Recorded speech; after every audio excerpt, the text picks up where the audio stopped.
Hello, hello, everybody. Hello, everybody.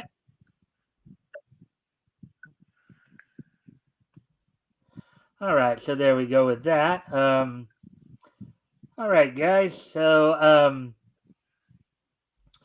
Anyways, all right. So let me see now. Let me here. So we do have three people already, so that's good to know. So won't have to actually. I hope, anyways, I won't have to supplement, as it were. Cycling through a bunch of images, eh? Yeah. They're Well, metal. If you say so. If I say so. I guess you're still feeling a little low energy there, Metal. I wish I was asleep right now. Uh, I tried to sleep a lot longer than I did, but my body wouldn't let me, so I'm here. Yeah, I know that problem at times. I've had that a few times in my life too, but well, I guess I am gonna have to supplement because it said 3 waiting and now it's down to like 1 watching. So. Uh, got 4 likes so far. Yeah. Well, one of them's a YouTube like, and then of course, mine. I guess YouTube. Yeah, well, mine's in there. I know. Yeah. All right. So, anyways. All right, so let me just take care of one little thing here, and then we will probably. Actually, I guess we. Um,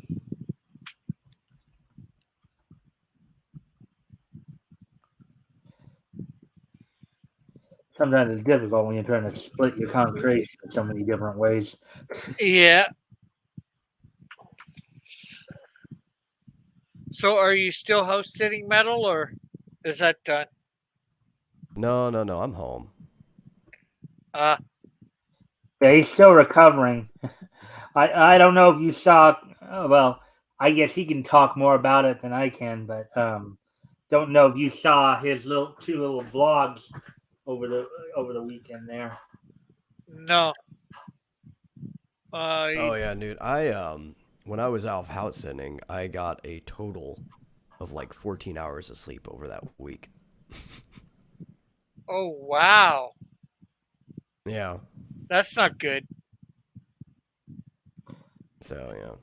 14 hours over 7 days. That's about an average of 2 hours, as I recall. Yeah, it's about an average of 2, though. 2 of those nights, in general, I just didn't sleep at all.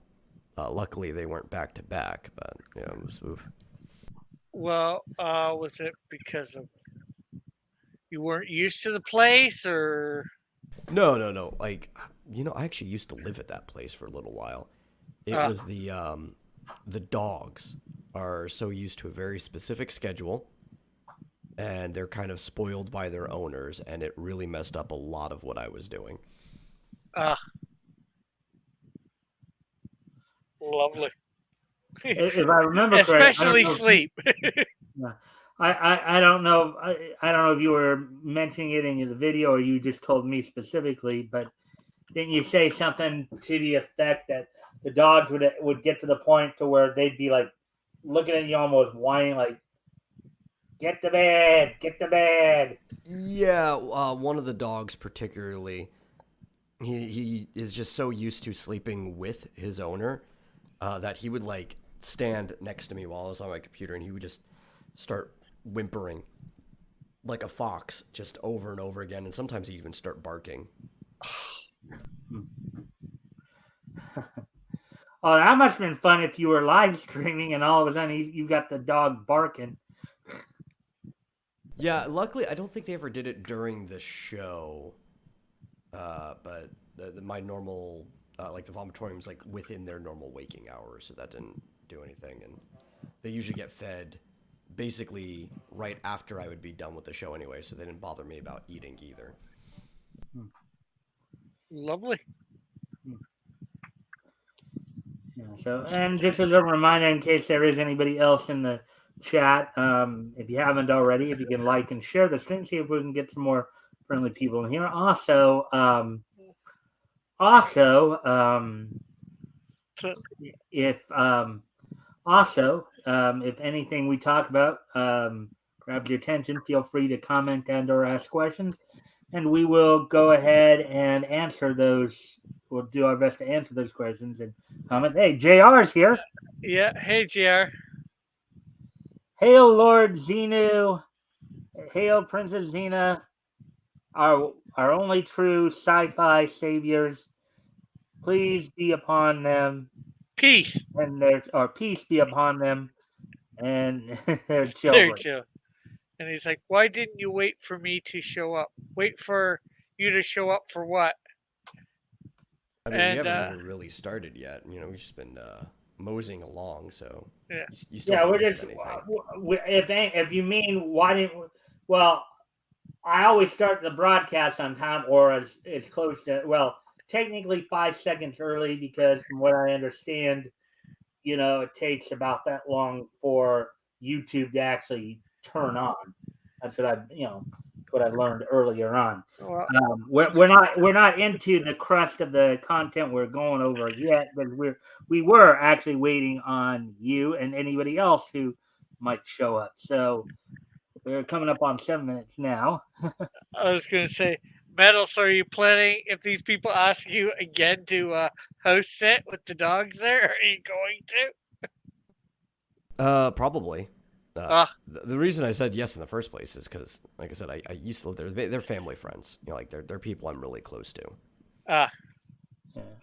Uh, all right. Well, let me get these chats real quick here because I keep coming back because you read my helium. Well, of course I will because you know I don't know if it's obvious to you guys or not. I know my co-hosts know this because they've probably heard me say this on a few occasions. But one of the other aspects why I do the show is to make connections with people, making connections on common interest of niche topics. So of course I'll now granted there might come a point in time down the road if I ever get to where I'm like at like 500 subscribers and I have like 20 people in chat where I probably won't be able to read every single chat like I can right now. I can right now because we just don't have a whole lot of people. So I can take a moment to read the chats and give you the attention. Why did you start the show without me? Well, I always start. Well, depending He's upon what you mean kidding. by He's start the kidding. show, you mean start the broadcast. I'm going to always start the broadcast on time. If you mean starting the show in terms of getting into content, I usually do wait for people to come in before actually getting into any of the actual Yeah, content. yeah. So it But you depends can upon only wait so long. yeah, you know. I kid. Um, I was busy until just this minute, so I'm glad you haven't started yet. Well, in terms of the content, yeah. But as I said, I usually like to try to wait to let people come in to where we have a chance to Yeah. You know, I actually used to barely read any chats on the vomitorium, like way back. Yeah, And one of the reasons is because we were basically doing it for the audio recording. We were doing it for the podcast back when that was the priority. And um, now that it's not, we do just a general live show, so we read more chats. It basically had a rule that we could only read things if the comment had to do with the topic we were talking about at hand directly. And we had to basically read it like you would read a write-in comment on a radio show or something. So we had to like read the full name of the person and read exactly their chat before we could respond to it and everything like that. Hmm. Yeah. Rick, was that your mom who just stepped in? yeah. We were looking for the top of the popcorn popper that we have earlier and Huh. couldn't find it. And she just came in to show it to me. And then also at the same time, say hi to everybody.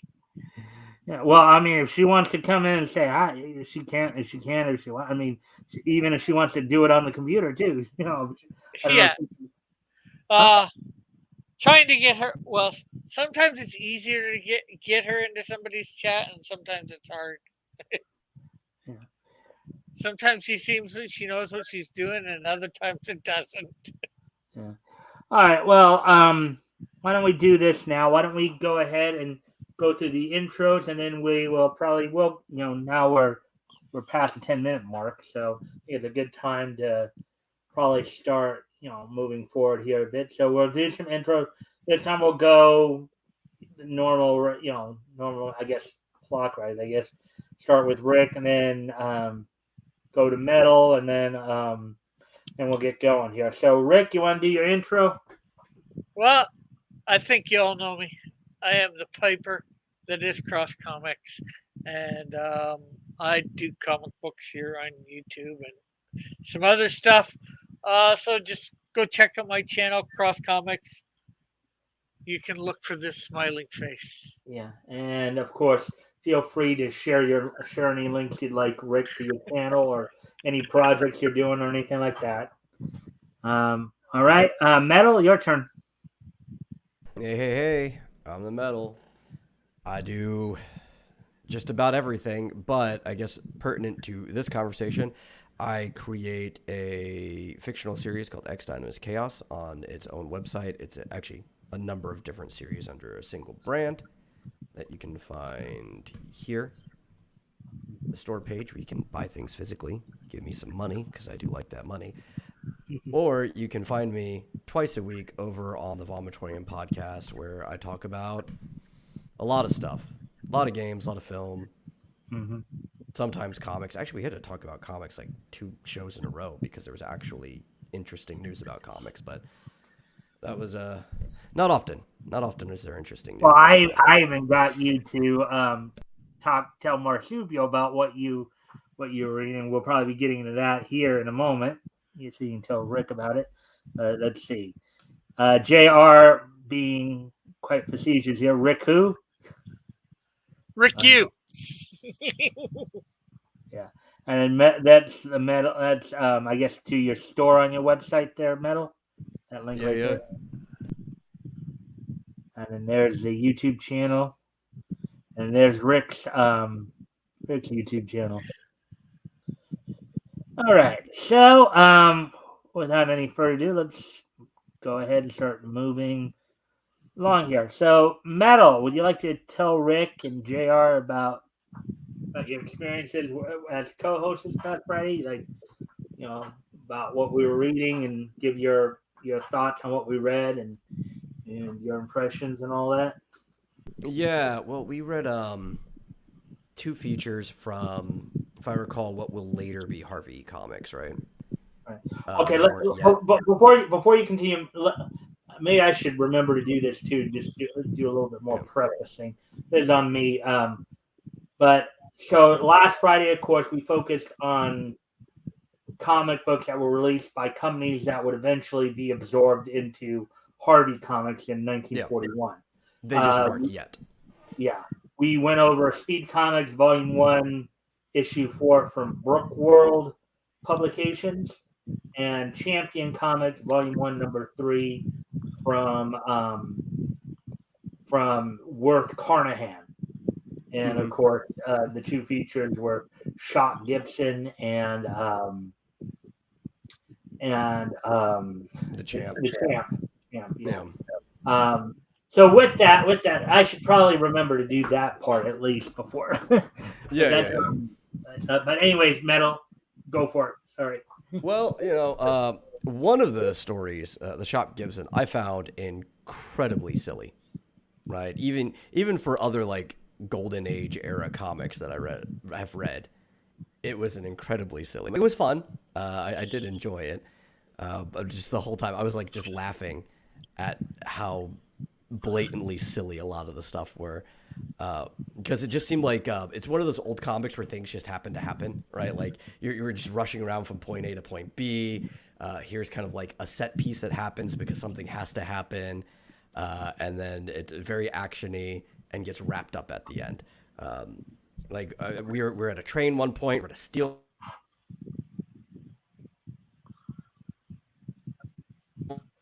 Your mic's cutting out a bit there. By people who look like monsters. Some things. You robot Oh, it there I think for that's a second. probably my internet connection. Yeah.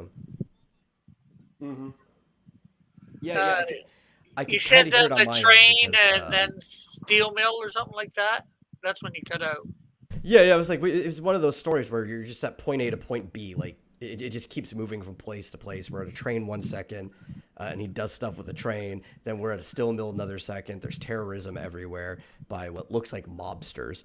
Not typically people you would consider terrorists. I mean, even at that time, I guess some mobsters engaged in terrorism, but they were being hired by like an outside agent to do what they were doing. And it was wacky, all things considered. And do you remember who the main arch villain of the story was there, Metal? Yeah, it was that Baron von Kampf. Now, would you like to tell Rick your impressions of the? Would you like to tell Rick your impressions of Baron von Kampf and like how he was drawn? Oh, I thought he looked like a goblin. Or actually, that's like a goblin. I think I even specifically said he reminded me of Nosferatu. Like he was almost like a vampire. Mm-hmm. Yeah. Yeah. It was very silly. There was what was it? The culvert. There was that one moment where he was like inside a culvert trying to hold up the track.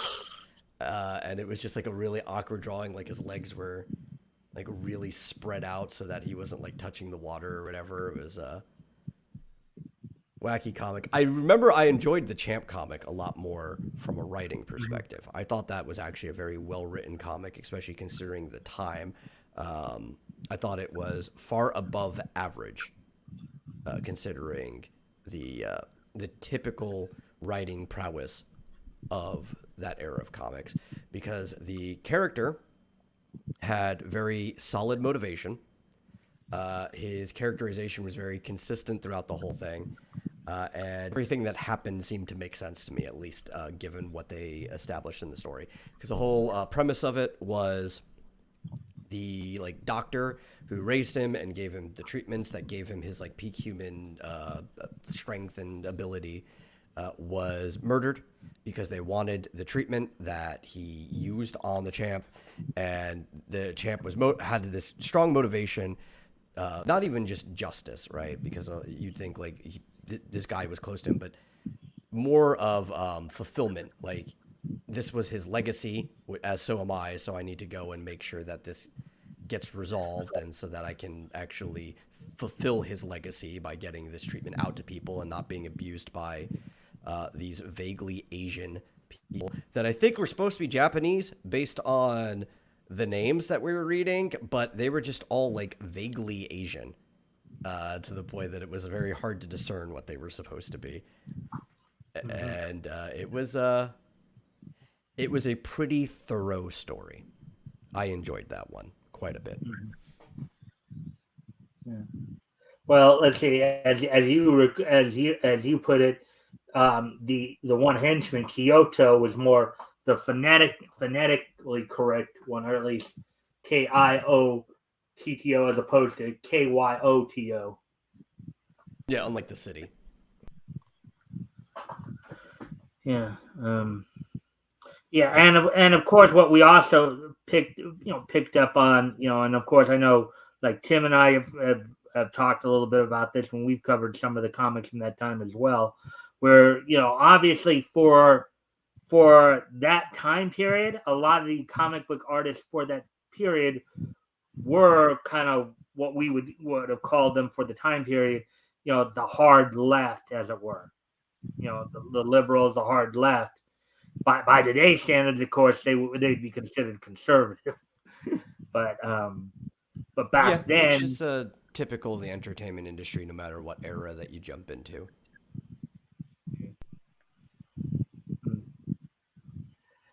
So I mean, for me, I like some of the scenery. I mean, the stories were pretty good, and of course, some of the sceneries, particularly in the Shock Gibson story, of course. Shock There was a Gibson, as I really good splash page I remember in the Shock Gibson one with the yeah, explosion that was painted really well around the restrictions of printing at the time. I remember pointing that out because it's actually really hard to get very wild imagery with the printing restrictions because things would bleed into each other, and they managed to do that very well. I was impressed by that. well, yeah, that one page you're talking about, of course, was the one where it took up the entire page, Yeah, yeah. which was also kind of unique for the time period too. You know, um, yeah. So, yeah, and I mean, and of course, going back to what I was just saying though, with how they were the progressive or the liberals or the SJWs of their time. One of the things they were trying to push in late 1939 here was for America to get involved with the war, and and of course I can tell you, and I know for a fact Quality did this quite a bit too. We saw it. Metal and I saw it there in particularly in Speedcom, in the Shock, probably both the Shock Gibson and the um, and once America got into the war, you'd see more of it even then. So yeah, but some of the it would be kind of be interesting as I was thinking about it. What it might be like if you were to just if we were just hanging out in those settings at that point when all that was going down. Um, you know. Um, now metal for those who don't, because you and I were discussing this. You said you had just recently learned what it was, and I kind of had I kind of figured out what it was somewhat, from the context clues. But for those who don't know, those who may not know, would you like to explain what a culvert is for everybody? Oh yeah, yeah. I remember I pulled that out or pointed out because it was like earlier this year or late last year. I had finally figured out what the name of that was because nobody ever bothered to tell me the name growing up. And a culvert is basically like a waterway or a drain that goes underneath like a road of sorts. Like it could be a railroad, could be an actual road. It's basically just to allow relief, so like a creek or something continue to keep going without interrupting the road. Sometimes you'll build a bridge past it. Sometimes you'll just dig a cave or tunnel underneath the road to allow the creek to keep going. In this case, it was they had raised the track and then had a bridge of the track going over the waterway.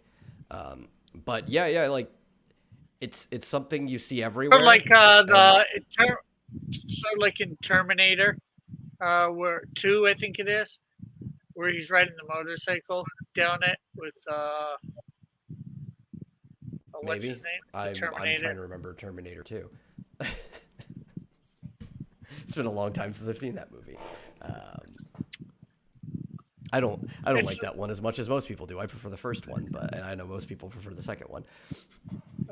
It's the probably the big chase scene. Yeah. Oh, Well, culverts are some of them you might be able to stand in, but they're typically small. okay, this thing isn't small, but it's supposed to be. This one was big enough. A pathway for water. Mm-hmm. That's pretty much all it is. Well, this one was big enough that you had a lot of space to drive like a semi truck down, but it had angled sides. Yeah. The one in Terminator. Let's see whether I can get a picture of. It's probably not that important. The only thing I remember for that movie is like the finale. Which was good. I mean, that's a very good part of the movie, but yeah. That's I only just found the name of that out this year, and that's something that like you see it everywhere, and you think, man, why didn't I know the name of that before? Yeah, I didn't really know it.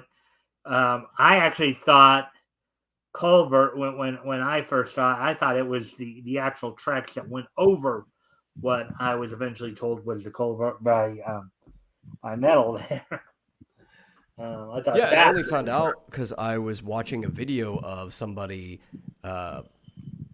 It's actually up in Canada. He does stealth camping, and in the video, he went stealth camping inside a culvert, and it was like, oh, that's the name of that thing. Okay. And I know Apex is on Rex's stream early. I don't know if he's still over there or not, or that's why he's not here yet. But all right. So, any final notes you want to add on to that, Metal, before we move on? No, I'm good. That's about it. All right. Yeah, those are a pretty good couple of stories. I know the first champ story, the one before that I'd read that with that was when RJ was last on. So I was surprised he wasn't able to make it even after I'd sent out, the I don't know if you guys noticed this of late, but if I see people who are active on Facebook, I'll sometimes send like the reminder, hey, I'm on. I'll send the the link, the YouTube link, you know, for that. But anyways, all right. So now on to something else. On to the first of two things I wanted to talk about. So now there's a story I was kind of watching throughout this year because as as you guys know, I do the this day in each history, right? And as I was doing that this year, I noticed there are actually a couple of actors who this year, now one of them still is, but the other that I had just passed. But there are a couple actors who will be approaching their 100th birthday this year. Oh yeah. If they made it to their now the only one left, of course, is Bob Barker of Price is Right. But the other guy is actor, voice actor, and ventriloquist Jimmy Weldon. Now, the name may not necessarily sound familiar to you, but a couple of his roles that he's done, he provided the voices for Yaki Doodle in the Yogi Bear show and all the subsequent Hanna-Barbera cartoons. And he also provided the voice of Solomon Grundy in the Super Friends franchise, notably Challenge of the Super Friends, Oh, well cool. as well as The original Super Friends stuff. That is. yeah. So, what I'm going to do here, now the thing is though, now initially when I was seeing it, they were saying his birthday was December 23rd, but it was actually September 23rd, 1923 is when he was actually born. Well, Jimmy had just passed away like 10 days ago, back on July on the 6th. Oh, you knew about that? Yeah. Yeah. So, well, I wasn't aware of you even knew who he was because he only had a couple of roles, but they were still pretty notable roles. We also had like a lot of like one-time roles on TV shows and stuff from back in the day. Yeah, and also, well, he also had his own, I guess, live action children's show too. But anyway, I'll go over his wiki profile here just so we can kind of learn a little bit about who he is here. Should be a pretty quick read. So Jimmy Weldon, born Ivy Lawrence Shin, September 23rd, 1923 to July 6th, 2023, was an American actor, ventriloquist, and television host. He was best known as the voice of the Hanna-Barbera cartoon character Yaki Doodle and the host and ventriloquist in the locally produced television series The Webster Webfoot Show. He also had a YouTube channel titled Jimmy's Lecture, where he documented stories of his time in World War II. Oh, cool. So, And over here, just basically some more or less the same, information. Just American actor, 1946 to 2015. Spouse Neil Jones, married in 1947, and then she died in 1988. 98 or 88. Sorry. I wasn't sure it was 88 or 98. I was having this. Anyway, so here we go. Early life. Born Ivy Laverne Shin on September 23rd, 1923 in Dale, Texas.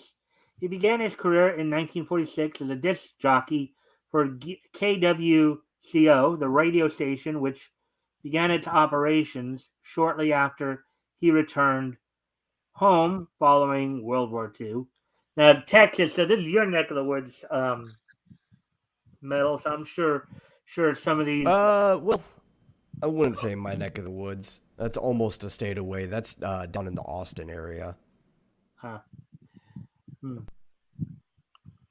Well, I meant it more as a, you're in Just the fact that it is Texas. Texas. Yeah, but that's like a 4-hour drive. Big state. He was the first announcer hired at the new radio station. While there, he developed a character named Webster Webfoot, a little duck, who visited him while he was playing record requests from listeners calling in. Often, they just wanted to talk to little Webster. Of course, you got a cute little character. Why would you want to talk to some old guy when you can just talk to the little kid, right? And it's a duck to the duck.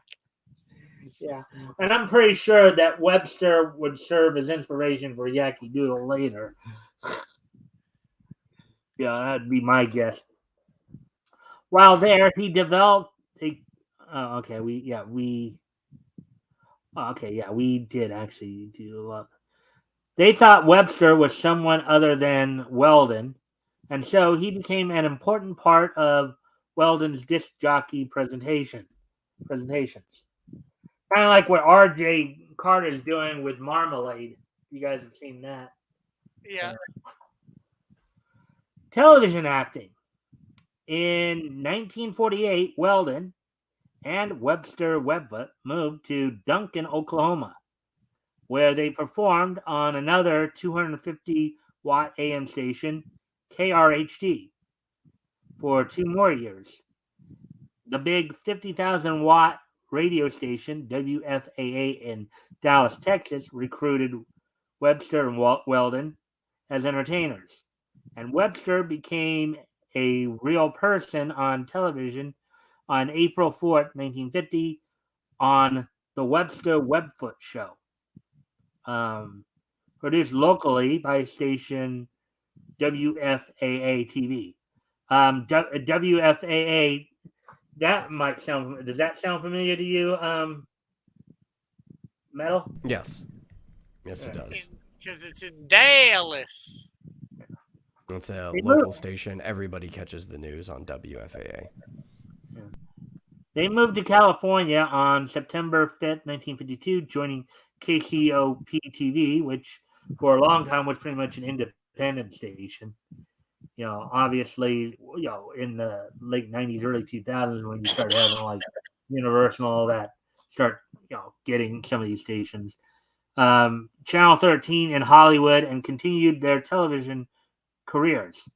During an appearance at a middle school in Brentwood, Jeff Chandler and Randolph Scott collected the tickets from the children and parents who came to see the show. These 2 movie stars made Weldon feel very lucky indeed when they commented, quote, "Our children think more of little Webster than they do our movie careers." Isn't that something? You're movie actors, and yet a little like puppet is more popular with young kids than you are. Well, it wouldn't surprise me in some ways, but yeah. Also, Ralph Edwards was there, and he later gave Webster and Weldon the positions as co-host of a new children's game show titled Funny Boners. Now, little word etymology lesson here, people, because I know where some people might actually go with this. Oh, you do? It is not what our generation grew up when they say boner. Okay, You're trying to in get this No, case, boners people are to messed up. bone means up like on their you're a word. bonehead, like you made a folly or you made a fool of yourself. That Yeah, type of it's a boner, mess up, a screw up, or a blooper. right? Yeah. You're Not getting the people other, to bone up on their words. and that again, one of the things I like to do, right? Help people bone up on their word usage. A a junior version of his famous Truth or Consequences radio and television series, which aired on ABC. Now, I don't know if you guys knew this or not, but you know there's supposedly a place in New Mexico called Truth or Consequences. No. I don't know if it's actually real or if it was fictional, because oftentimes when Mick Foley as Cactus Jack in the early 90s in WCW, they often said he was from Truth or Consequences, New Mexico. Yeah, it's a real place. Uh, It was originally known as Hot Springs, New Mexico, though. I've been through there. Yeah. In 1956, Weldon and Webster moved to Fresno, California, which began a career in the San Joaquin Valley at KFRE TV Channel 12. This was interrupted, however, when NBC executives called them to New York to replace Sherry Lewis on the Hi Mom Show on NBC's flagship station WRCA TV Channel 4. Sherry Lewis, for those of you who may not know, Sherry Lewis and Lamb Chop. Sherry Lewis was another puppeteer, who would have Lamb Chop. I've seen Lamb Chop. Yeah, Lamb Chop's play. That came later, of course, but Sherry Lewis was known for bringing us Lamb Chop before, of course. I think she passed away. Okay. Yeah, I would never remember her name, but I remember the puppet. Yeah, same here. Yeah. Well, a lot of people would know the character, like, as I said, even with Jimmy Weldon here, a lot of people probably knew his characters more than they knew him, right? In 1959, Channel 13 in Hollywood once again became their television home. In 1961, a couple years later, Weldon and Webster were called back to the San Joaquin Valley. They continued performing their show on KJEO TV, Channel 47 in Fresno, California. Throughout the 1960s, during this time, Weldon and Webster also did TV shows in Salinas and Bakersfield, California, flying their airplane from city to city for those shows. So that would have been something. I'm sure that would have been something they would have incorporated into their shows as well, talking about their flights to and fro. You're seeing a guy and a little puppet, in a plane together. Anyways, voice acting and other work. It was thanks to Webster's voice that Weldon earned the voiceover for the Hanna-Barbera cartoon character Yankee Doodle. Yankee Doodle Dandy. He was also the voice of Solomon Grundy on Hanna-Barbera series Challenge of the Super Friends, and made appearances in acting on shows such as Dragnet, Alfred Hitchcock Presents, The Waltons, I remember the Waltons. Dallas, and Different Strokes. And he would also do a bunch of additional voices for a number of Hanna-Barbera series too. Like if he wasn't doing Solomon Grundy or Yankee Doodle, he'd be one of the guys they bring in to do the additional voices, as it were. And we'll see that in a moment here. Weldon also played some supporting characters on the popular radio drama Adventures in Odyssey, and was a member of the Premier Speakers Bureau. All right, so Adventures in Odyssey was a Christian radio drama, I believe. you are correct, and I was just about to make that point because I know a lot of people may not have heard of Adventures in Odyssey, but that was indeed a Christian radio drama, Christian children's radio drama, Yeah. that featured Mr. Whitaker, who was voiced by the late great Hal Smith, who of course was well known in the 70s and early 80s as the voice of Santa Claus on a number of Christmas specials. Including Yogi's First Christmas, as Rick knows, my all-time favorite Christmas special. Hey! Weldon died in Paso Robles, California on July 6, 2023 at the age of 99. Now, I was aware he was on the verge of turning 100, and I was not saying anything in the hopes that he would be able to get to his 100th birthday so we could all celebrate that together. But that just wasn't meant to be, I guess. Much like when Betty White was approaching her 100, I know a lot of people were hoping she'd reach it. Yeah, she came within 2 weeks of it, if I'm right. Yeah. So, anyways, here's some of his filmography. Of course, Webster Webfoot as Uncle Jimmy. He was a guard on an episode of Alfred Hitchcock Presents, as I think it was. He actually was a hotel clerk in a couple of Dragnet episodes. Uncle Jimmy again in Cartooner-Rooney, which I'm guessing was probably some kind of package show for cartoons at that time, 1959. And yes, there were cartoons in that. Of course, Huckleberry Hound show was running at that time, where Yogi Bear was the second feature on that show before Yogi got his own series in 1961. 59 was also the year Clutch Cargo came out, very not so well known. Lieutenant Webb in The Phantom Planet in 1960. And as we were mentioning before, from the Yogi Bear show, Yankee Doodle, also Fred Flintstone, Solomon Grundy and Challenging the Super Friends. This is his list of. Yeah. Knight Rider. Yeah, he was an announcer on Knight Rider. Yeah.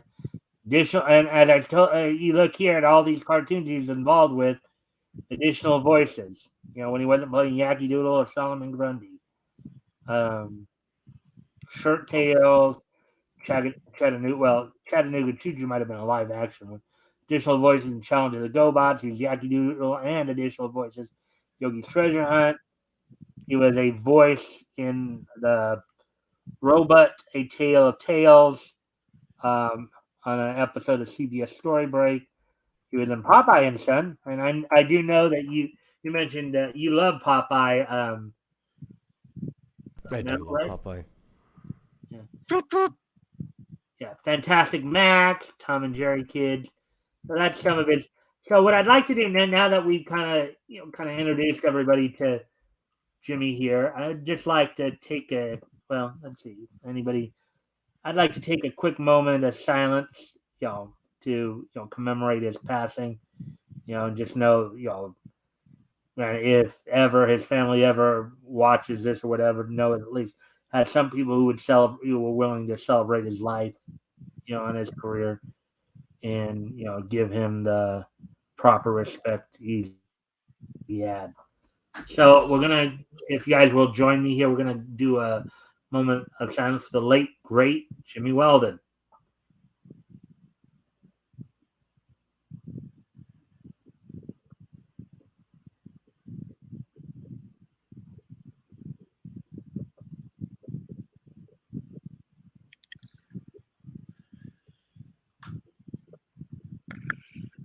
All right.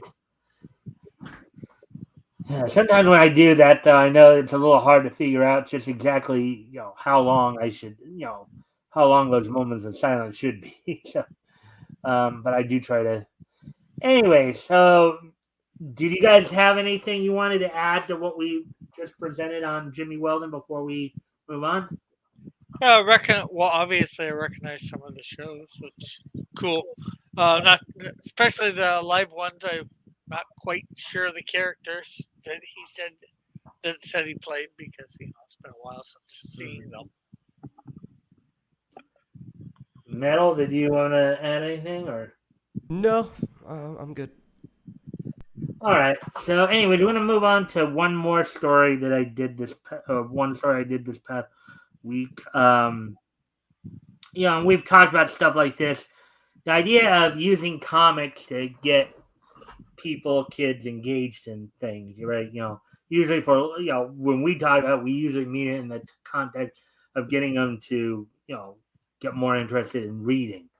But this in particular one was a little that Avi did the other day was interesting because a history teacher decided to utilize it in as part of his curriculum. So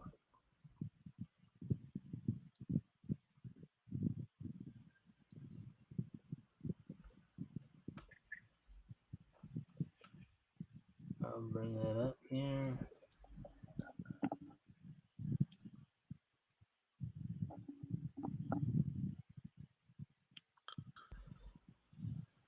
Right, that we should edit it. Yeah.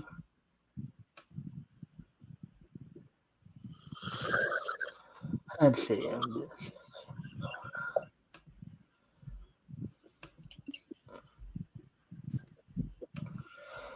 All right, so here we go. Using comics to engage students won't help if driven by divisive leftism. Article by Avi Green, published on July 12th. So that was Wednesday. So wow. All right, so Education Week gave 4 ways they believe can be used for involving students in school studies. Drawing from the work of a teacher, it begins, interestingly enough, with the so Education Week must be a magazine or something. I'm guessing, but that's Avi speaking. So now from the article he's referencing here, this is what came from the article.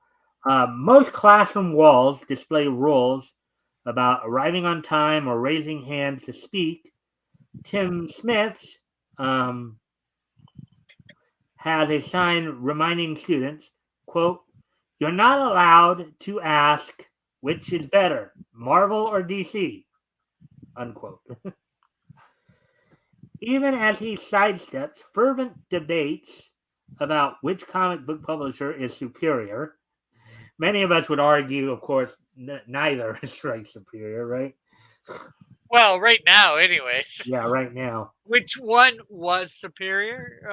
Yeah. Smith leans into comics and graphic novels in his 10th and 11th grade social studies classes at Wissahickon High School in Ambler, Pennsylvania. He believes they can offer students an engaging entry point into history and world cultures. And at least with that statement in of itself, I can see certain points of, depending upon how you present it. Of course, Yeah. we try to do. That's one of the things I try to do with the historical comic retrospect. I kind of try to do the same thing, And when you hear a lot of guys like Mike Barron, like Chuck Dixon, like EDS, when they talk about that, they're much in that same vein when they talk about the history of comics and what like for example, Superman's motto, "Truth, Justice, and the American Way," mean to them. So back to Avi here. Sure, they can. And guys, feel free if anything here catches your attention, feel free to comment or ask questions.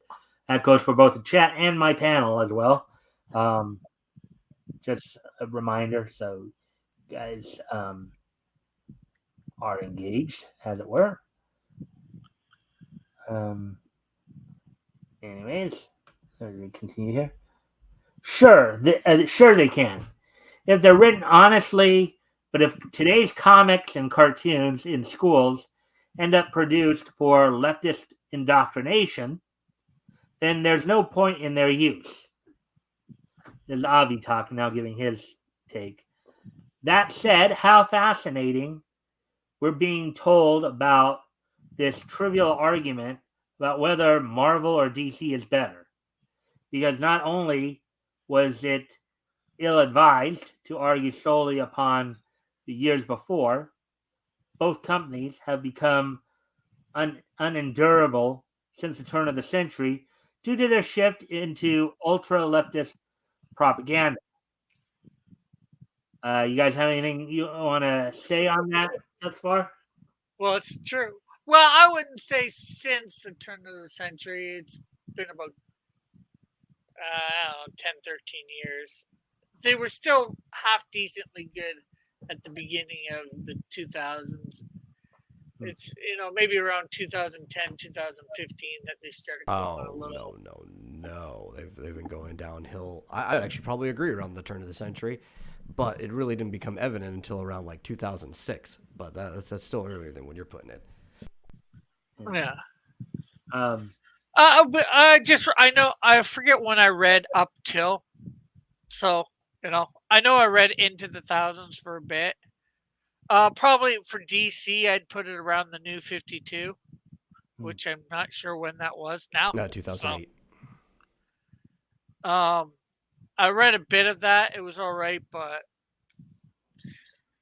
and then I wouldn't even venture to guess for Marvel. well, I mean, I've heard some people say that the decline started as early as the late 90s. Yeah, well, I could see that, yeah.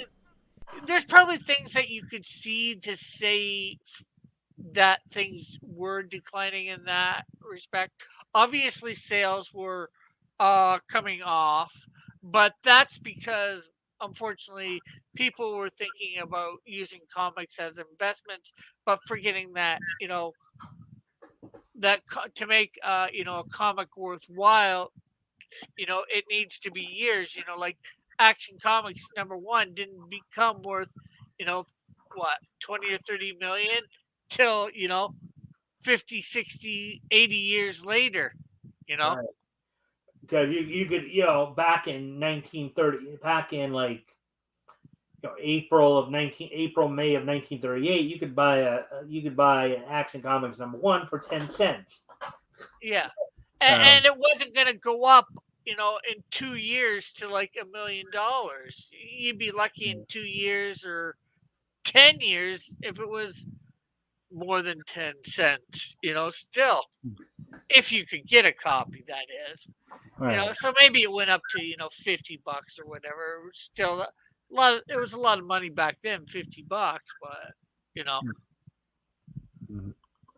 But then again, nobody was collecting back in 1949 comics. 1939.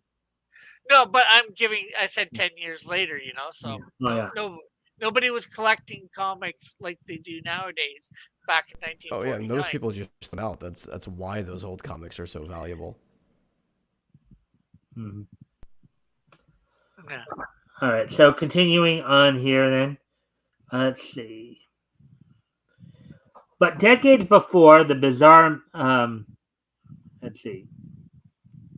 Yeah.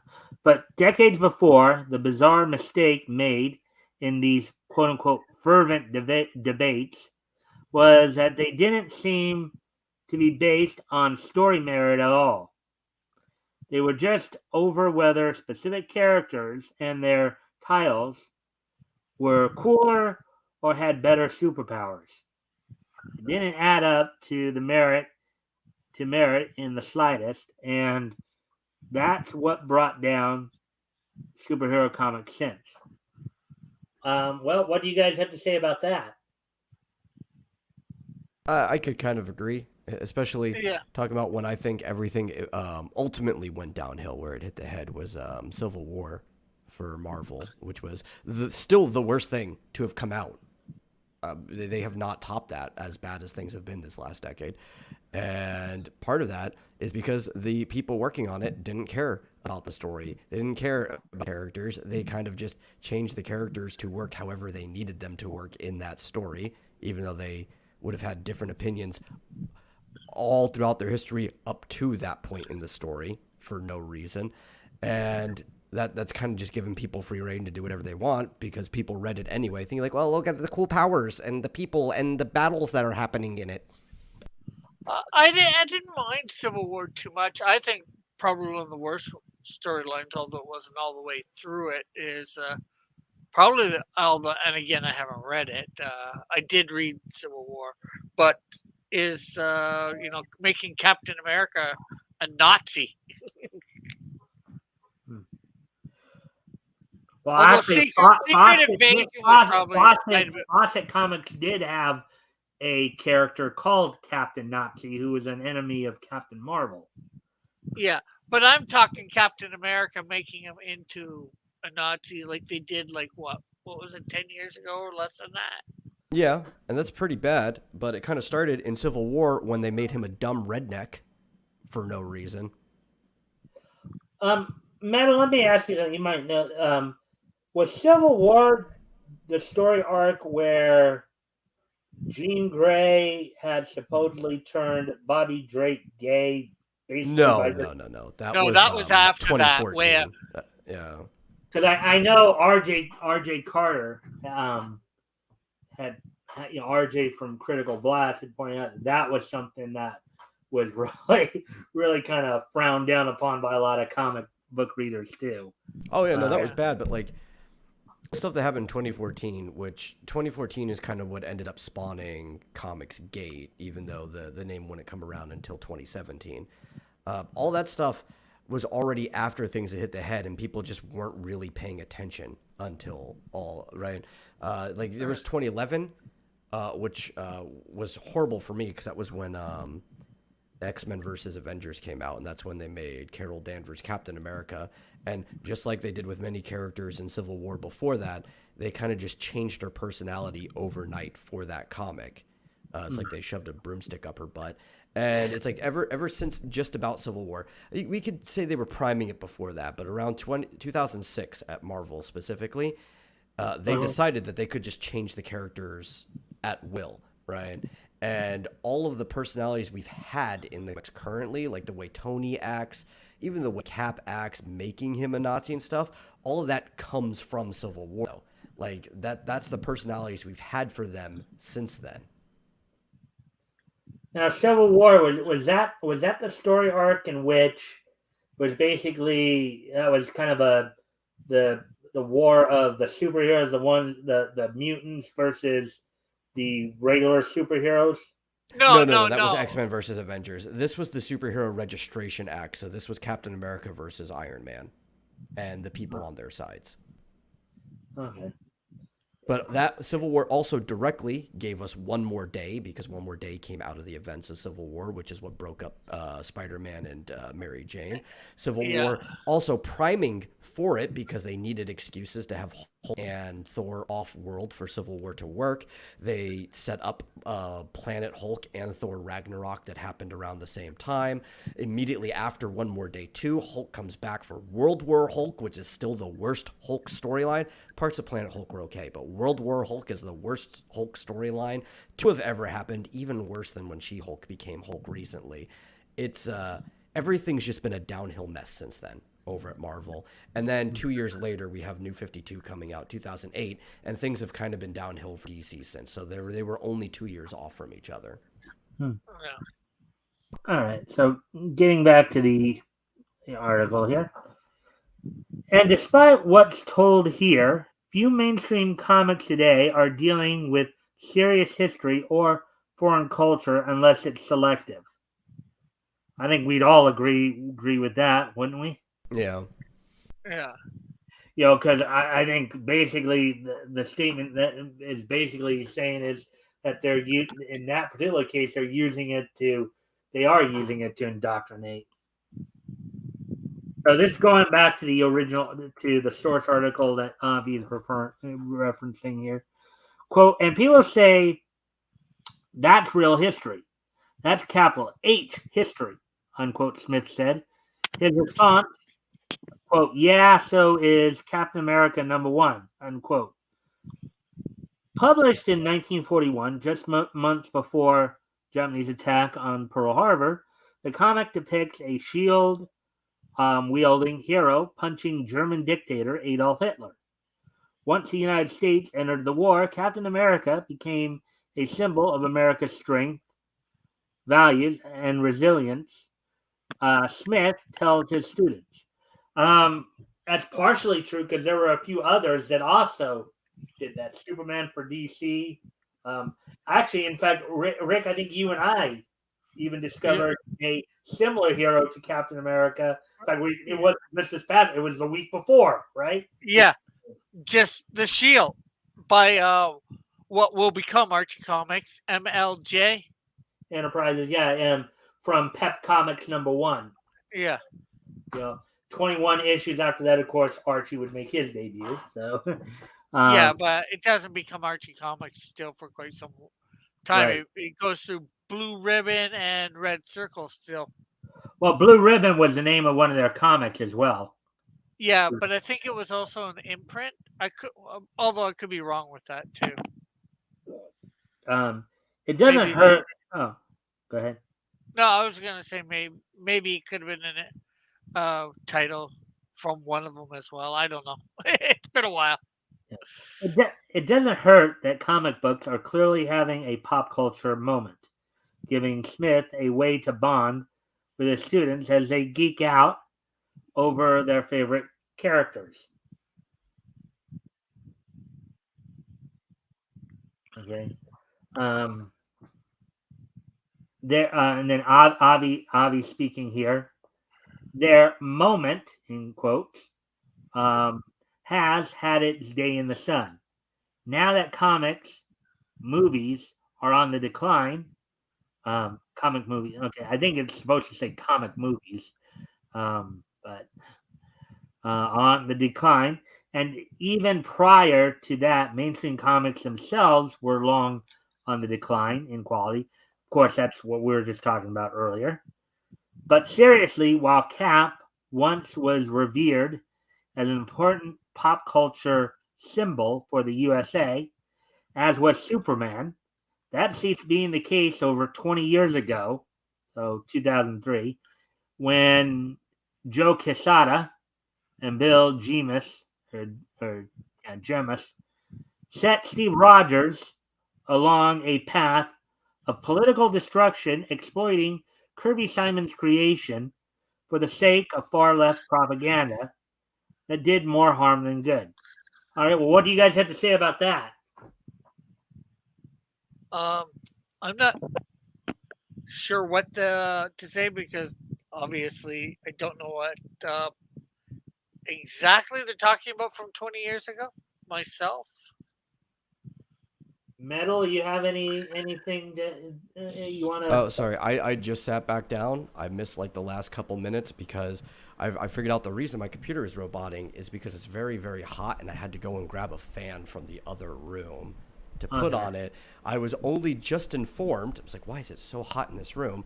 That our air conditioning has been out since like, yeah. So it's like, oh, that's why it's so hot in here. Okay, well, what I'm gonna did you hear the last paragraph that I just read? I heard something about Joe Quesada being everyone's problem, which even without context, I'm probably going to agree with. All right, I'll reread this, so you can hear. I'll read this paragraph, and then I'll give you a chance to respond to it. Okay. Okay, so their quote unquote moment has had its day in the sun. Now that comics movies are on the decline, I think they should say comic movies. Yeah, just say comic. It does just say comic movies there, not comics and comics movies. No, it says comics movies is what I think he's getting at. Yeah. Yeah, but I don't think I think they don't need the S there is what I'm saying. Oh yeah. And even prior to that, mainstream comics themselves were long on the decline in quality. But seriously, while captain once was revered, an important pop culture symbol for the USA, as was Superman. That ceased being the case over 20 years ago when Joe Quesada and Bill Jemas set Steve Rogers along a path of political destruction, exploiting Kirby Simon's creation for the sake of far left propaganda that did more harm than good. So, Metal, now I've read that, now you've heard it. You want to say Well, anything I would say to some degree that he's probably talking about the same thing that I was talking about. Because if I were to say, hey, what was 20 years ago? Oh, in 3 years, 20 years ago is going to be Civil War.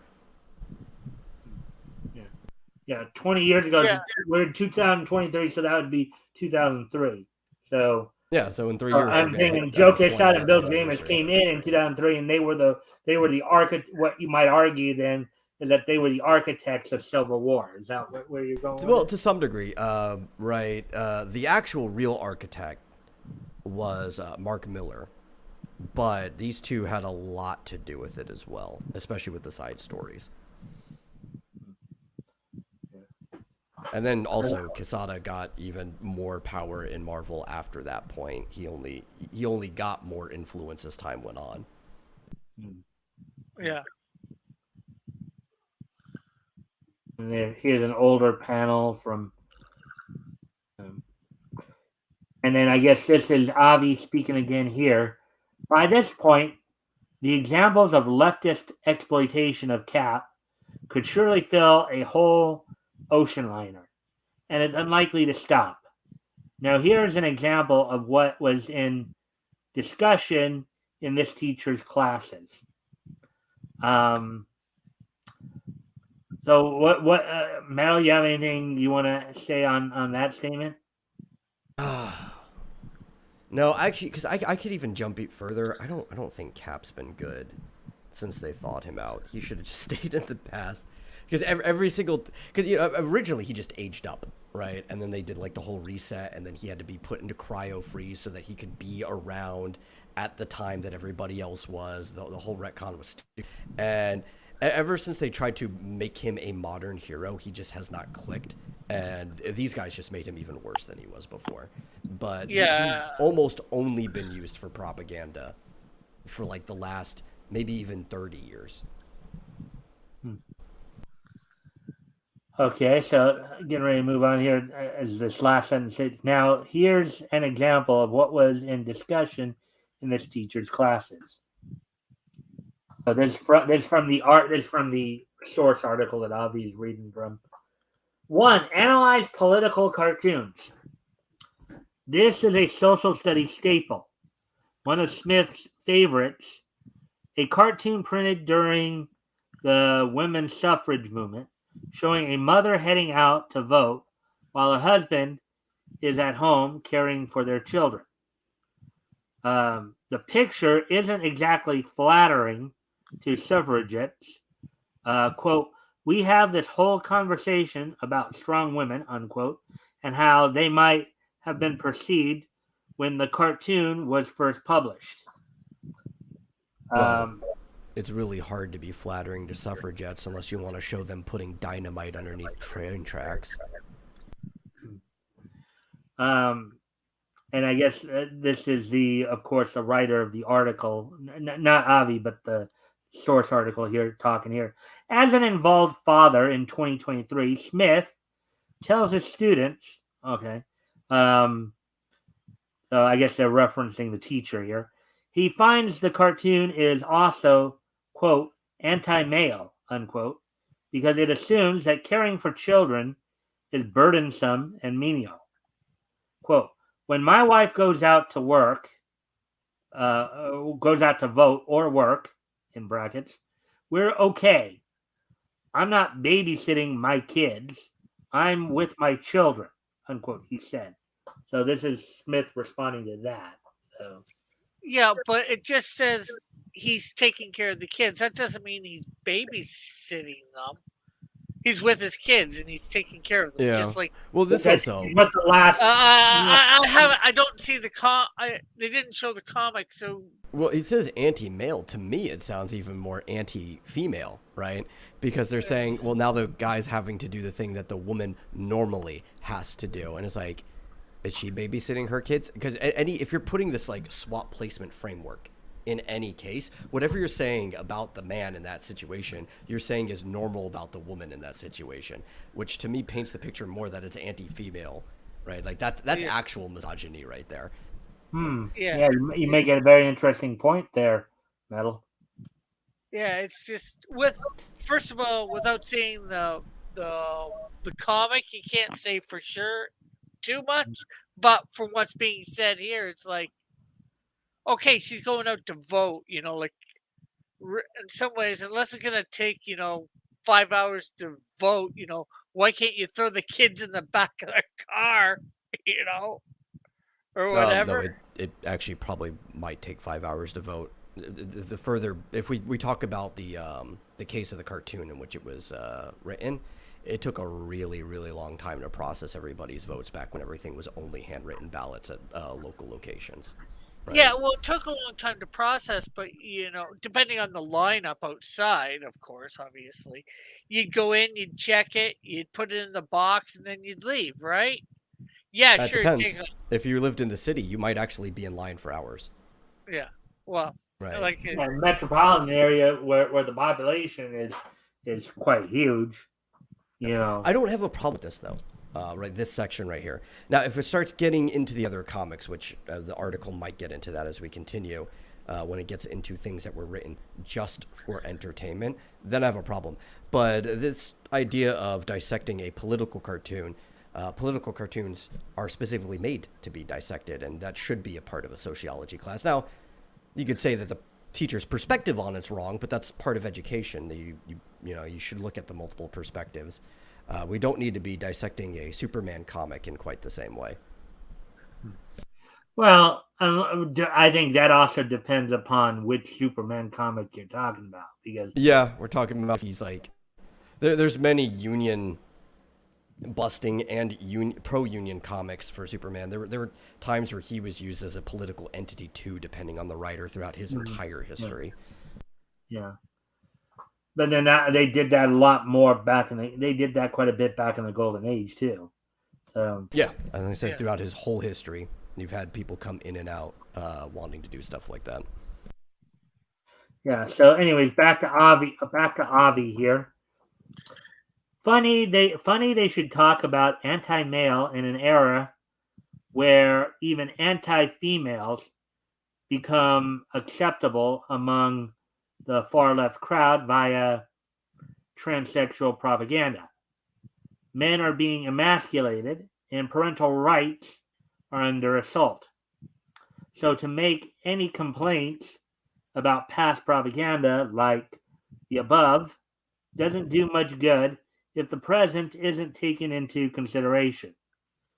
Indeed, courtesy of all the far left destruction going on in the USA, now it can easily be argued the concept of strong woman is being seriously harmed to boot. You guys have anything you want to say on that? Well, the top part is definitely true. The first half,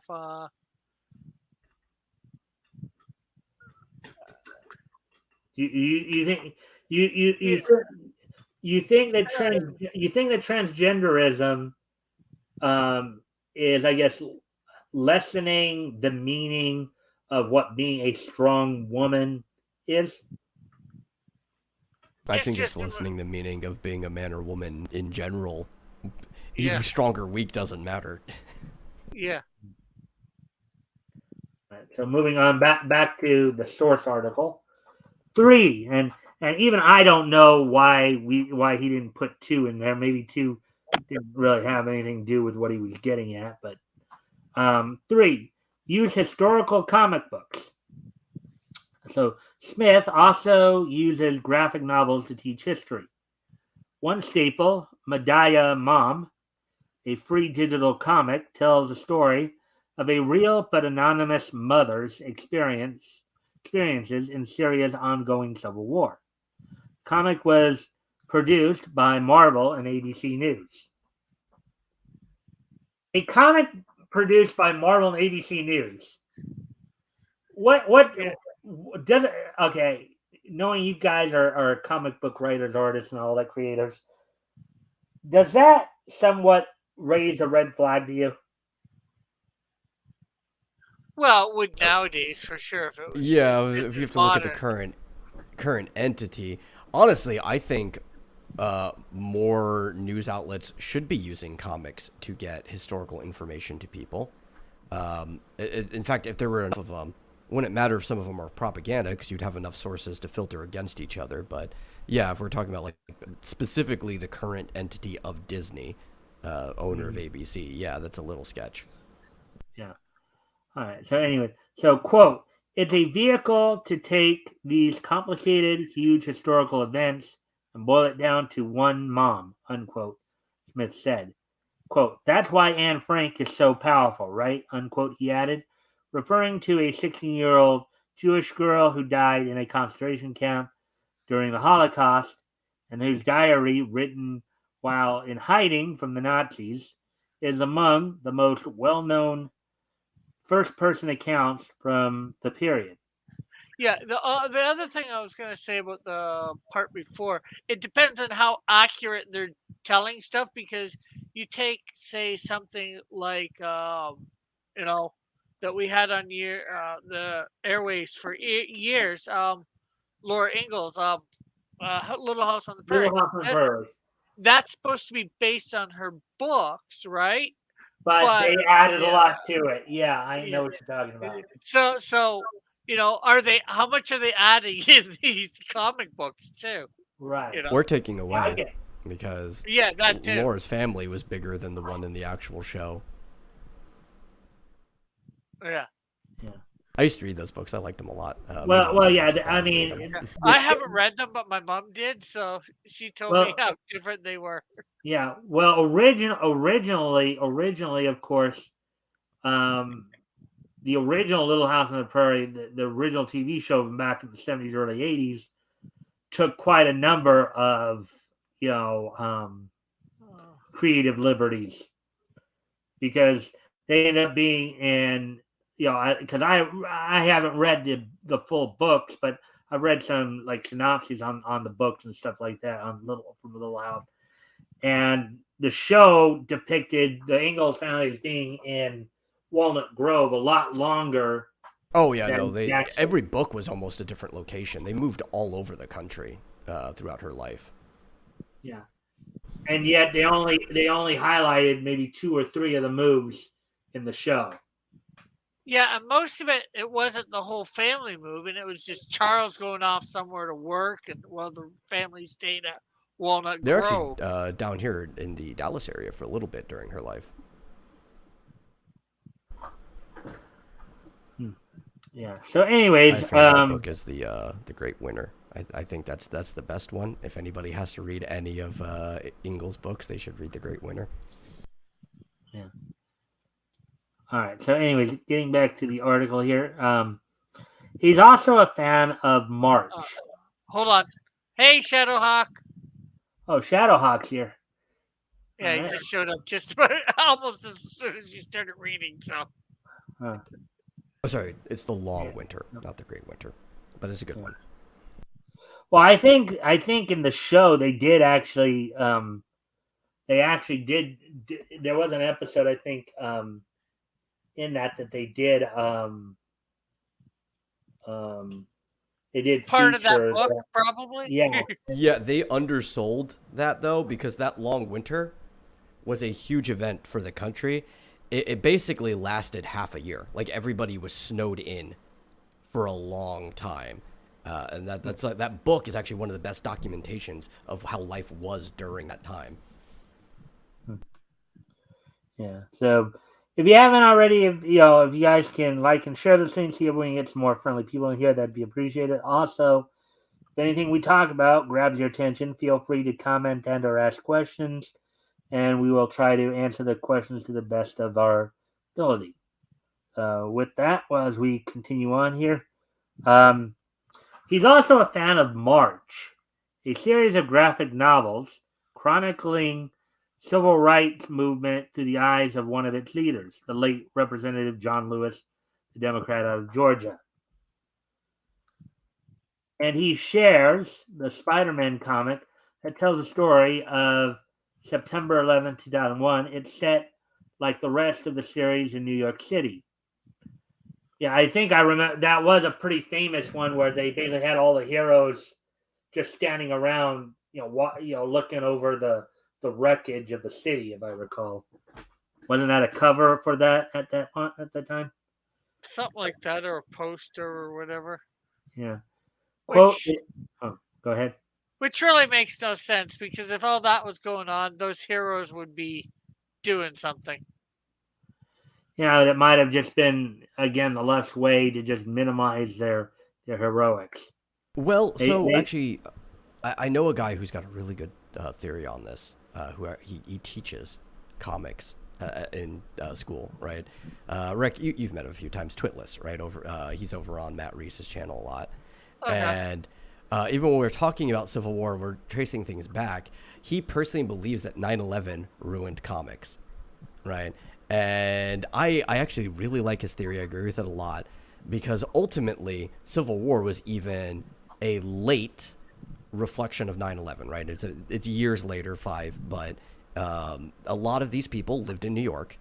Even like the British writers who came over, they've been in New York for a while, because all the headquarters were in New York up until like a decade or so ago, when they actually moved over to LA, and all of them were there at the time. Like, this was their city, and New York is very important to all of these comics. Even if you're working in a fictional place like Metropolis, it's a version of New York. And all these people who are working in these writings, who are working in these writings and stuff like that, well, the superheroes obviously couldn't do anything about 9/11. They're not real, right?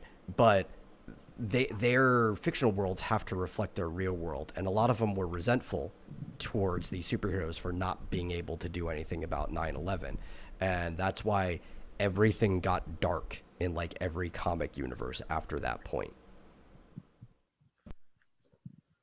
Yeah, that is a pretty good theory.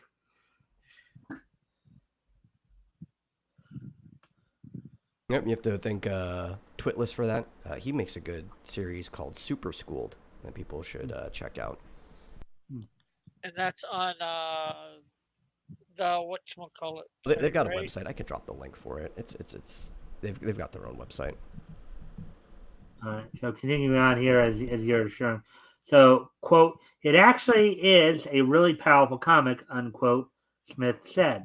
Quote, it gets into politics and worldwide reactions and all these different things, and Spider-Man is right there at ground zero. Unquote. Well, see, that's what they're not supposed to do. Comics get too much into the political, and that putting it in reality is sort of goes along with Marvel Metal's or Twitless's theory about it ruining comics. Yeah, I mean, Yeah. well, because I think what we've talked about on several occasions, that comics are meant to be more of an escape, right? Yeah. Why would we want to delve into something that's just going to remind us of all the garbage that we're dealing with out here? I'd honestly rather be.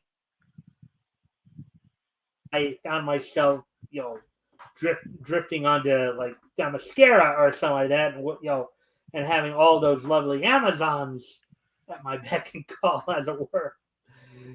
But yeah. Well, so I'm gonna split the difference here, right? Because I do think it's okay for comics to touch on subjects like this. I think if you're a good writer, and if you're actually trying to keep with the spirit of comics and what they're supposed to represent, especially the stories that you're telling, right? Because we're not telling horror stories, we're telling superhero stories. If you're trying to keep with the spirit of comics, you can have the hero fail Yeah. to save the tower or whatever, right? You could have something like that, but then leave with a hopeful message, right? Like they come Yeah. back and they stop the bad guys doing something else afterwards, even though they failed. You can actually make it a pick me up Yeah. story, a build me up, a hopeful ending, so Yeah. that you can still deal with the reality, but you can actually start pushing people's emotions into the right direction. Yeah. Yeah, but deal with it in their universe, the way Yeah. that it works, And Shadowhawk says certainly a factor. Yeah. Well, I would just highlight, and then that's the site you were. Yeah, that's Twitless's comic, the guy who gave me this theory. It's a comic about superheroes that go to school and supervillains that go to school. Somehow he ended up writing basically the same comic that Matt Reese is writing, but with different senses of humor. But it's a parody comic, and it's pretty fun to read. All right. Almost like what's the name? It was done like 20 years ago. High school. It was high school, but kids' superpowers. Sky High. Yeah, Sky High. Yeah. Everybody relates both of their comics to Sky High. Let's see. Shadowhawk says, I prefer my comics to have their own world and not dwell in or on ours. Yeah. Yeah, good. Yeah, I think that's a lot of people. Granted, it doesn't mean that you can't have like that other world can't have its own set of politics and its own ideologies and what have you. In fact, I think a lot of people welcome it if presented the right way. But it's also why I think DC was able to move on from 9/11 a little easier than Marvel was, because a lot of their superheroes, even though they are in a world that's like ours, there is like a New York in the DC world. None of their heroes are in those real world cities. They're in these fake cities that were made up for the heroes, right? Like Metropolis or whatever. Well, a couple of them are in the real cities, like Kyle Rayner was in New York. Yeah, but nobody cares about Kyle. I care about Kyle. Right. But like almost every single Marvel hero, for the most part, outside of like very few exceptions where you've got like somebody from a fake country, like Black Panther, Wakanda. I would say like Wakanda, yeah. Like vast majority of people take place in New York City, right? There's like no escaping that these heroes are in New York City, right? And they can't really just skirt by it, or they feel they can't anyway. It's harder for them. Yeah, most of their major characters are in New York City.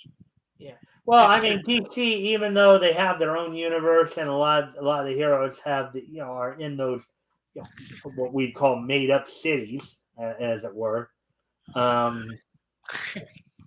It doesn't mean though that they haven't had their sense of, because I think I do remember hearing about a story about where Coast City, which was the home to Hal Jordan as Green Lantern, Coast City was literally just taken completely off of Earth for a while there. Oh no! It was decimated by Mongol. I think it was. Yeah. In the reign the idea is that DC doesn't have it's similar situations like that. Oh no! It has its own situations, but because the cities are in themselves almost like metaphors or allegories for real world cities instead of having to be the real world cities, they can actually do that stuff in an allegorical way a lot easier. Yeah. While I don't know, it's harder for Marvel to juggle this stuff with the way they set up their universe. Yeah, and then I was going to say also Batman. I think it was No Man's Land when they had like the major earthquake in Gotham. Mm-hmm. Yeah, so Kyle Who is what Shadowhawk was. He's joking, I think, about me saying Kyle Rayner. Yeah. Just sort of like Metal. Well, Metal probably nobody cares about Kyle Rayner. Well, let's see. So now getting back to the article here. Recalling Marvel's been doing pro-Islamic propaganda as far back as the time Grant Morrison put a character called Dust into the pages of X-Men, Created by EVS. What was that? Created by EVS. Yeah, Ethan Van Dust. Sciver created Dust. Yeah. Well, and pro-Islam, but they're looking at that as a pro-Islam. So then, are they now trying to say that a creation that at one time Ethan Van Sciver was pro-Islamic? Making that kind of No. He just created a Muslim character, female Muslim character, who was a mutant named Dust, and she could turn herself to sand. Yeah, and like you could say pro reconciliation. That's fine, right? Just because like everybody had crazy ideas about Islamic people on the whole, and not like just the sect of people that were responsible for 9/11. Yeah. But no, that character was not really propaganda. You can go back and relook at it. Like I don't think Dust is a problem. Yeah. She was in a whole hijab thing. So, you know. Yeah. What? But that was just accurate from where she was from. Yeah. Yeah, that's right. It did turn Hal Jordan into Parallax, or part of the process. Mm-hmm. And then Hal Jordan. Yeah. All right. So getting back to the article then here. Let's see. Where were we? Okay. One can only wonder what Marvel's venture with ABC News was like. For now, it's most seriously dismaying. This guy's sugarcoating the Spidey number 36 issue from late 2001, where J. Michael Straczynski and Quesada shoehorned the tale into the now moot and irrelevant run, which contained stealth victim blaming propaganda against the USA. The ultra-leftist angle is exactly why they're getting into politics is such a botch. And again, it's insulting how so many heroes, like Thor, appeared in the story who could have prevented the losses, and even a number of villains, like Doctor Doom, turn up who don't belong at the scene with all their own acts of evil on their resumes. Yeah, and there's something around that time too that's that one of the companies said, "Oh, even like our villains would do something like this," and yes, they would. Anyway, they're trying to make it sound like their villains are sympathetic, and their destructive violence is okay, but not the real world. Is that basically? Yeah, Doctor Doom would never, set an airplane into the Twin Towers. Of course he would, if he thought it would help him. No, he wouldn't. Way. You know what he would do instead? He would just send a Doom bot through it. Oh yeah, well, that'd be far more efficient than an airplane. or he just invents some super death ray and just blasts the entire United States with it. Yeah, or whatever. But the point is, like stuff like this would happen in Marvel or DC comics, easy enough, by the villains, maybe Doctor Doom wouldn't do it because it'd be too convoluted of a thing for him to do, but I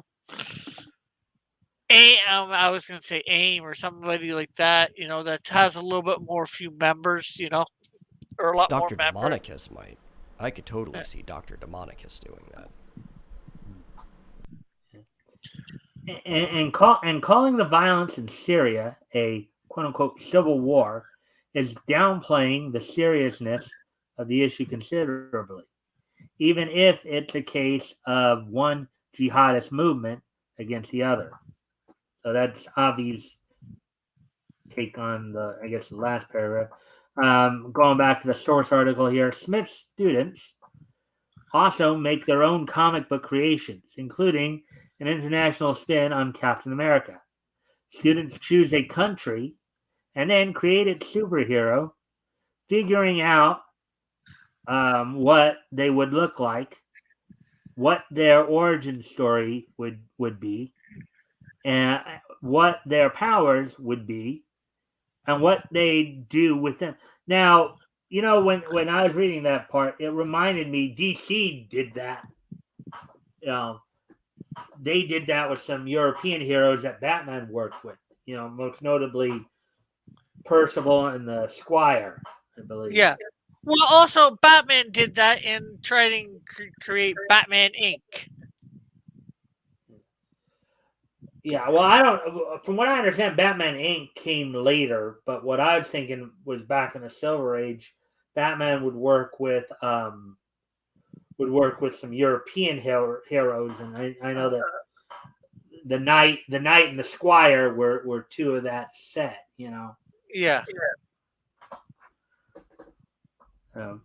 Going back to Avi here, what are the chances anybody who dared dream of creating a hero who'd fight against Islamofascism would be censured by the school? Sadly, plenty. Going back to the source article here, teachers who want to use these tools need to overcome the attitude that comics are just, quote, bam boom Superman in tights, unquote, Smith said, when they can actually be insightful and educational. Quote, if in brackets people haven't ever really read a comic, a lot of things they don't understand. A lot of times they don't understand them. Which I agree with that statement in general. Comics, depending upon how you use them, can be a valuable educational tool. And I'll talk a little bit more about there's something I've talked with you guys before about. I'll reiterate it after we get to the article here. But yeah, I mean, well, heck, my mom got them for me to get me to start reading. Mm-hmm. But Listen, more. I'll go one step further. I think even if people have read comics, a lot of times they don't understand them. Shoot, I watched the same movie with somebody, and they'll come out not understanding the movie at all, and then be like, did we watch the same movie? Because what you said just did not happen on that screen. Yeah, I know a couple people like that too. Yeah. A matter of interpretation. or I'm watching a movie with somebody in my house or whatever, and like they're asking, "What's happening? What's that mean?" or whatever. It's like you can't figure that out. We're watching the same movie. All right, so this is the last paragraph here, and this is from Avi here. Modern leftists definitely don't unless they consider them perfect vehicles for aforementioned propaganda. That's why left-wing teachers need to overcome the attitude that comics, whether famous classic creations or otherwise, are solely vehicles for political indoctrination. And if this article is any suggestion, they haven't. As a result, even those who have read comics don't understand all that. Actually, isn't that just what you guys said? Yeah, I think so. Yeah. A little bit. And that's why the whole notion comics can make a great educational tool won't work in the long run. Now, that last statement right there, I kind of disagree with Avi. I disagree with it. Yeah, Wholly disagree with it. It's who's using them. Right. It's a tool, and it's how well you use the tool, or if you know Yeah, it's how not the to vehicle. It's the current drivers that are the issue. Yeah, exactly. It's like it's how it's it can't. I mean, and I've told you guys this story on a few occasions. Okay, I remember there was a TV movie back in I think it was the early '90s, maybe, that starred Michael Tucker and Jill Eikenberry. It was called A Town Torn Apart, where Tucker was the principal of a school in New England that was it was a suburban school. It wasn't like Lean on Me, okay? It wasn't like Lean on Me. It was actually a school in kind of a suburban area that was kind of falling short of the district expectations or whatever they were supposed to be, the standards. Okay, so you had Michael Tucker as the principal, and Jill Eikenberry was one of the better teachers of the school.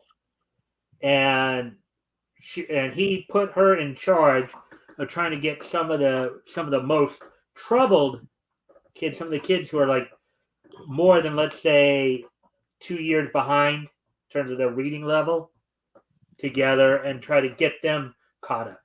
He asked her to take care of this. And, as she was trying, at one point she complained to him, well, all they want to do is read comic books. I can't get them to read anything except comic books.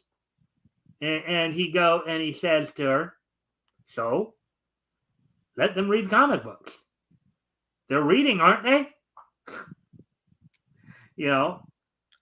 Comics can be a very good tool if it's for encouraging literacy, because they're entertaining, and also the kids are getting engaged by reading the comic.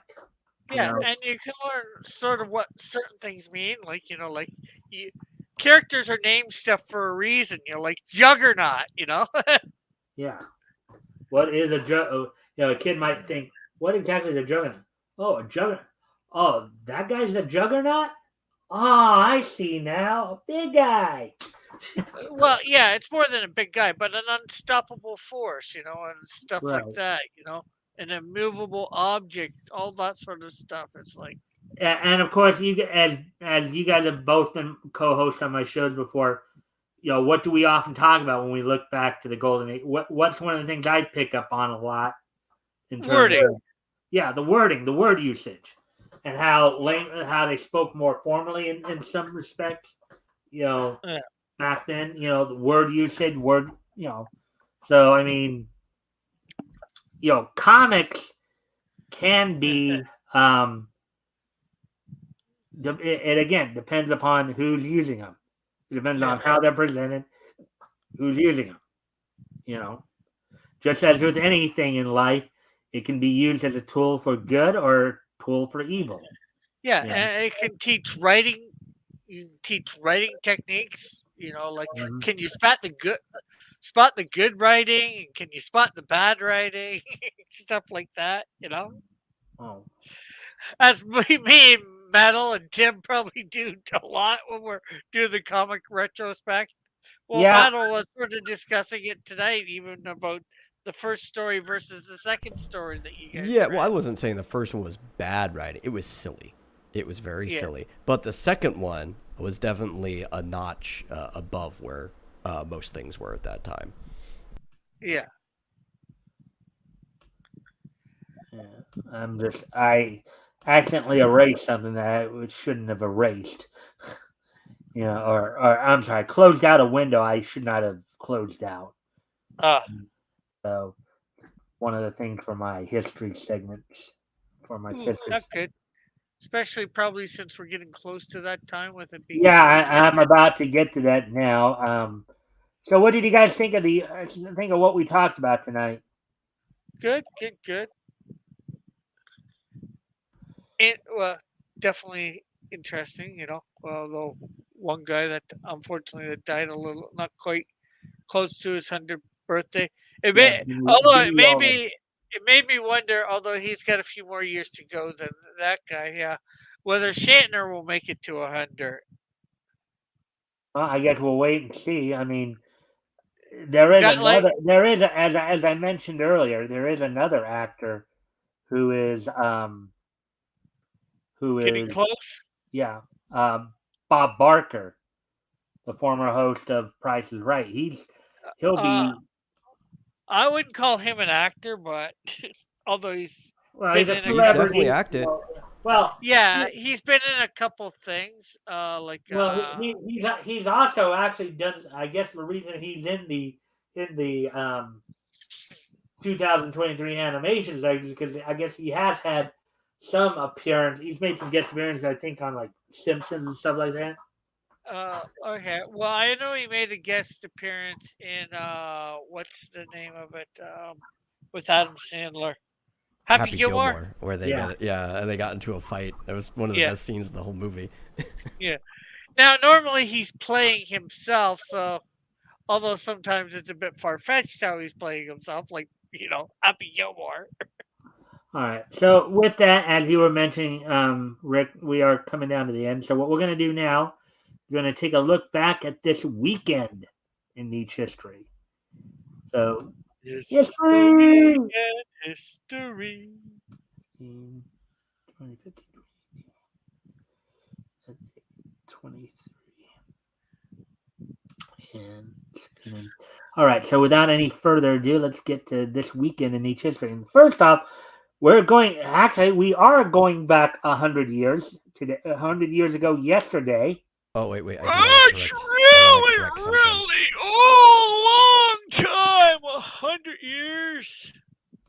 What was that, Metal? Oh, I did want to correct something.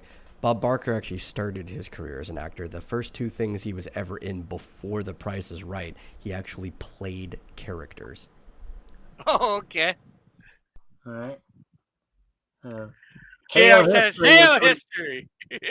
from JR. All right, so going back 100 years ago yesterday. Oh, well. We're almost done anyways, so I'm not even going to bother. But I should have remembered to do that. So, the Pat Sullivan cartoon Felix in Hollywood premiered on this date 100 years ago. Yesterday, or on yesterday's date, 100 years ago. Featuring, of course, Felix the cat. Felix and his owner go to... What was that? This is my favorite cartoon character. Yeah, this is actually public domain, so you could actually find this and watch it if you wanted to. I've seen them. Yeah. Felix and his owner go to Hollywood, and once they arrive, Felix meets Charlie Chaplin, Douglas Fairbanks, William S. Hart, Cecil B. DeMille, Will Hayes, Snub Pollard, and Ben Turpin. In the Recognize a few of those names. In the first animated cartoon to feature caricatures of Hollywood celebrities. Oh, there we go. JR's wondering, is Bob Barker a stage name? No. His actual name is Robert William Barker. Bob is just short for Robert. Mm-hmm. Yeah, so anyways, with that, we shall move on to the next piece of Nietzsche history from yesterday. Moving ahead to 2015, this is a thing that I accidentally closed out. Well, that's a big jump. Yeah, well, sometimes that happens. But from yesterday's date, going back to 2015, eight years ago yesterday, the 25th issue of Astro City from DC's Vertigo imprint went on sale for $3.99. It was 32 pages. The story was Lucky Girl, written by Kurt Busiek, with art by Jesus Marino. Lettering done by three people: John G. Russell, Albert W. Deschamps, and Jimmy Betancourt. The coloring done by Wendy Fouts Broom and Alex Sinclair. So on yesterday's date, 8 years ago, 2015, Lucky Girl, the story of the 25th issue of Astro City. I haven't gotten that far into Astro City, but I mean that issue is probably just as good as from Busiek's probably one of the best writers of the modern era when it comes to comics. Yeah. I'm not sure. I think it's Astro City. I heard it was about. Maybe it's a different one, but isn't that supposed to take place in St. John's, Newfoundland? Or a city's called St. John's? I'm just assuming it's Newfoundland.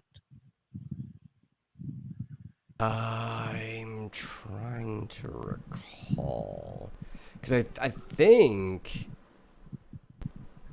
Oh, this is supposed to take out in the middle of nowhere, but depending who you are, you might consider St. John the middle of nowhere. It pretty much is. A buddy who's actually moving there for college. What? You moving to St. John's, Newfoundland for college? Well, what do you need to go to there for college? It's because he was accepted there, and it's a huge upgrade from being in Brazil. Is he sure about that? Have you been to Brazil within the last 5 years? Yeah, Oh, okay. I was gonna say anything's an upgrade from being in Brazil right now. All right. I was there on a mission trip about 5 years ago. Well, then you should know that it's a horrible place to be. Well, didn't seem too horrible to me, but then again, I was probably very much sheltered on my trip. Anyways, moving on to 2018, 5 years ago yesterday. On yesterday's date, 5 years ago, um, July 15th, 2018, WWE held its Extreme Rules event from the PPG Paints Arena in Pittsburgh, Pennsylvania. Of course, that's Kane and Daniel Bryan, aka Brian Danielson, there. So let's see the results here from that. The main event, Dolph Ziggler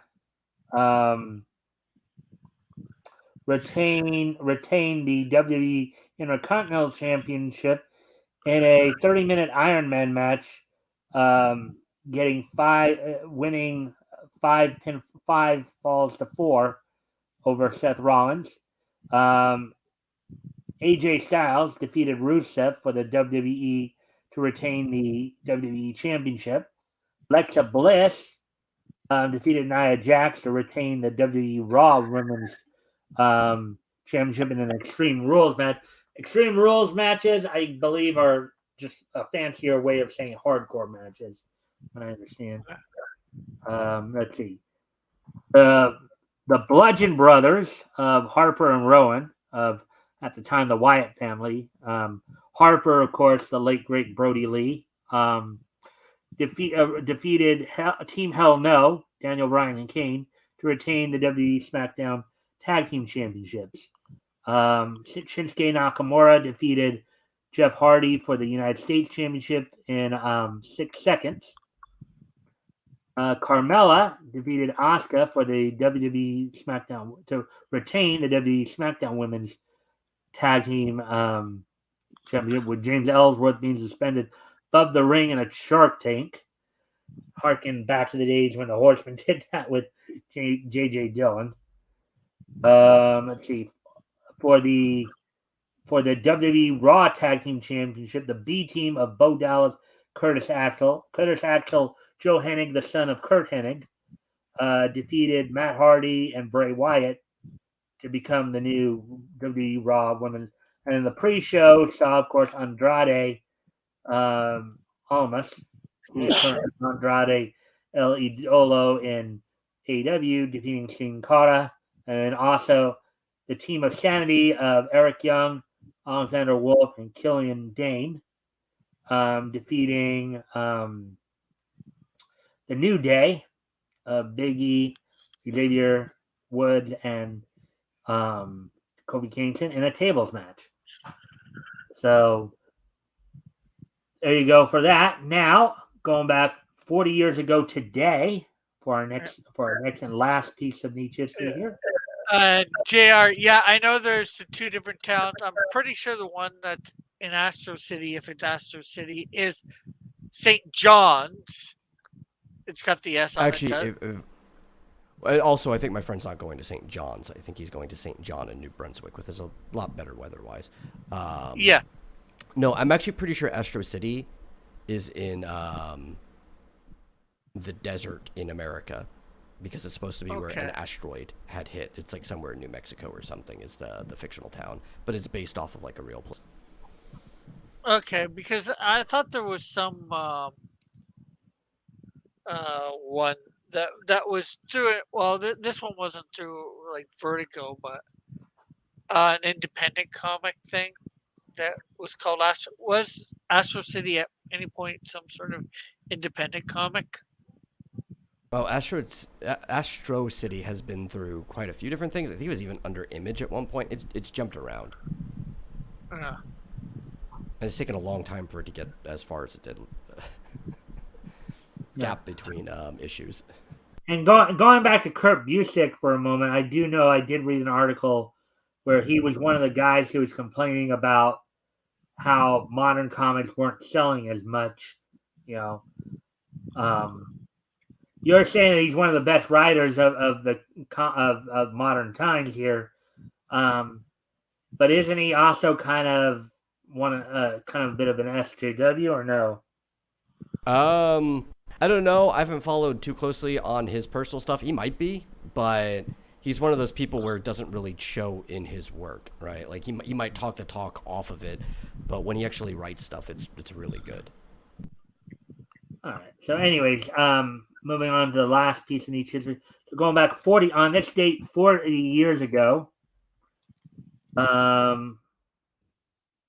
This date 40 years ago, the Madhouse's Unico and the Island of Magic premiered in theaters on this date 40 years ago today, back in 1983. It made its Japan debut back in 1983. So on this date, 40 years ago today, Unico and the Island of Magic from Madhouse premiered on this date back in 1983.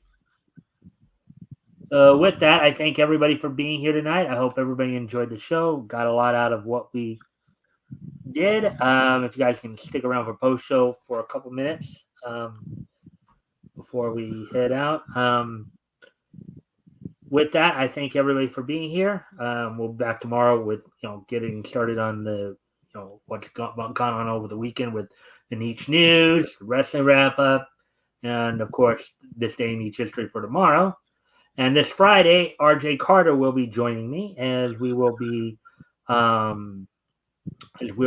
continuing our study through November of 1930 books that went on sale in November of 1939. This week we'll be looking at books that went on sale from Centaur Comics and David McKay. As you guys know, as I've said several times, unfortunately, none of the books that David McKay published are apparently available, so we'll just be reading over the synopses. But David McKay was was basically the first company to adapt a lot of the King Features syndicate characters, including Popeye from Thimble Theater, Popeye